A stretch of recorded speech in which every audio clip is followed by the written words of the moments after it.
Welcome to this explainer. When we think of the Scripps National Spelling Bee, we usually picture this super wholesome, nostalgic, century-old American tradition, right? A quiet auditorium, a nervous kid stepping up to the microphone, just a simple test of vocabulary. But behind that traditional facade, there is an incredibly intense, unexpected rivalry hiding in plain sight.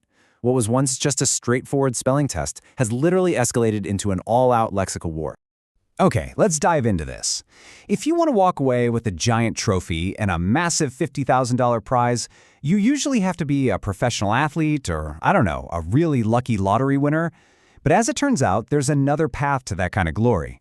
You just have to be a child who can accurately spell incredibly obscure words like koinonia. Sounds simple enough, right? Well, the reality is anything but. Part 1. The Spelling Arms Race. From Therapy to Apajura. And this brilliantly illustrates exactly how much the landscape has shifted. For a long time, the bee was just a beloved way to watch the nation's kids test their wits. But today, it's devolved from a quaint memory test into a high-stakes, tech-driven conflict between the adults making the list and the kids determined to conquer it. I mean, there was a time when you could win the whole national competition with standard words like therapy, croissant, or psychiatry. Basically, Sam from HI's must-haves for the modern man. Today, those don't even make a dent. America's favorite way to watch what some affectionately call little nerds is to see them utterly smash incredibly complex modern words like clarism and appagatura.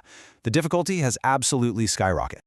Part 2. The Dictionary Defenders, Building the Mega-Busted List.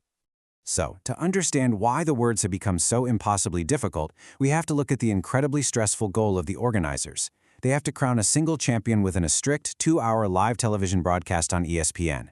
To make sure kids drop out at exactly the right pace, they turn to their ultimate source text, the Merriam-Webster Unabridged Dictionary. Now, it contains about 472,000 words in total, but the adults consider roughly 120,000 of them to be challenging enough to actually use. Distilling those 120,000 viable words down into a list that perfectly fits live TV, well, that's what the architects call a mega-busted logistical challenge. It is a monumental task. And the burden of this mega-busted challenge falls entirely on the word selection panel.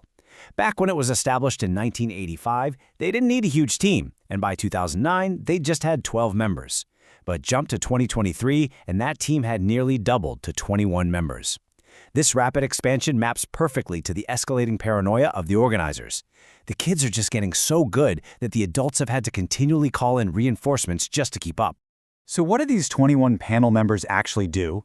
Well, these word people, many of whom are actually former spelling champions themselves, spend their entire year obsessively mining publications like The New Yorker and obscure shopping catalogs, just looking for the most difficult terms they can find.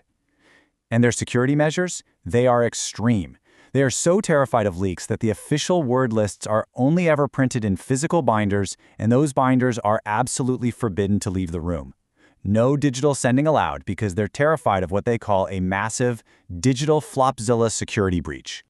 Part 3. The Kid's Secret Weapon. Outsmarting the Grown-ups. Now, you might think that with all those adults, all that intense secrecy, and a 472,000-word dictionary, the panel holds all the cards. But young contestants, especially the nation's best spelling twins, are aggressively fighting back with serious technology. Enter their ultimate secret weapon, Spell Pundit. It's a $600 a year software database that provides access to all 120,000 of those challenging words, essentially predicting every single obscure word the adults might pick. The brilliant part is they aren't hacking computers or using illegal insider info. Spell Pundit simply built a massive database using the exact same tools and priorities as the adult list makers. By using this, kids ensure they're never lost in the sauce when they step up to that microphone. To put into perspective just how essential the $600 tool is, take it from Spelling Bee champion Zaila Avant-garde. She literally described the idea of preparing for the bee without Spell Pundit as being like having a book with no pages.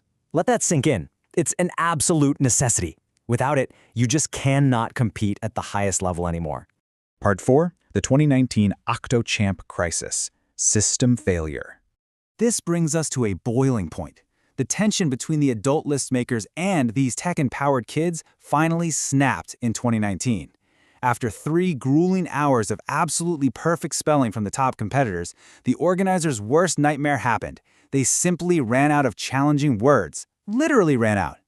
Because of this complete system failure, the bee had to do the unprecedented and crown 8 co-champions simultaneously. Now, what's really interesting about this slide is that 6 of those 8 unprecedented co-champions used Spell Pundit.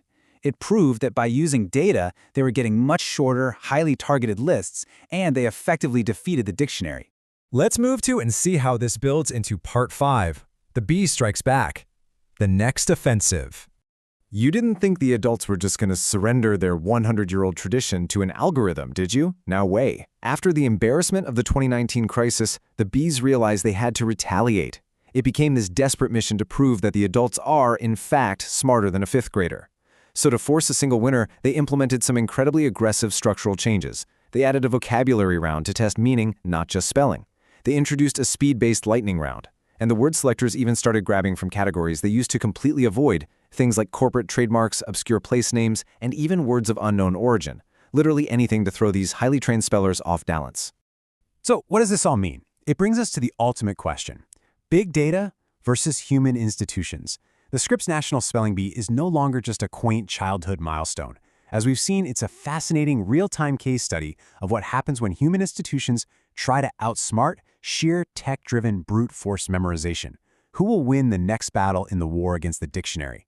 Will the adults find a new way to stump the algorithm? Or will the kids just keep breaking the system? It's definitely something to think about the next time you see a nervous kid step up to that microphone.